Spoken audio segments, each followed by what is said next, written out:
Hello! Welcome back mga brad. At lumabas na po ang ating ORCR ng ating bagong scooter. So pupuntahan po natin mamaya after kong ihatid sa school ang aking anak na si Kiefer. So pakita ko sa inyo mga brad yung ORCR natin. Alam ko malaki na yung CR eh. Kasi A4 na yata ang CR ngayon eh.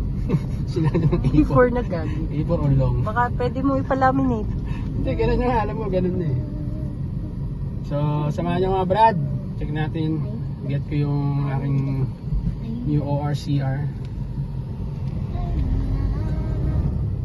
So, yun mga brad. So, nakuha na po natin ang ating CR.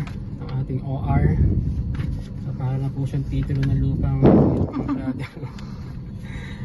Tapos yung so 2 weeks nakakuha natin ang original na ORCR ng ating bagong motor.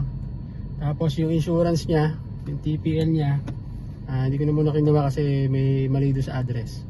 Ayoko ba sa kanya ba't mali. So yun mga brad, ride safe, God bless us all and peace.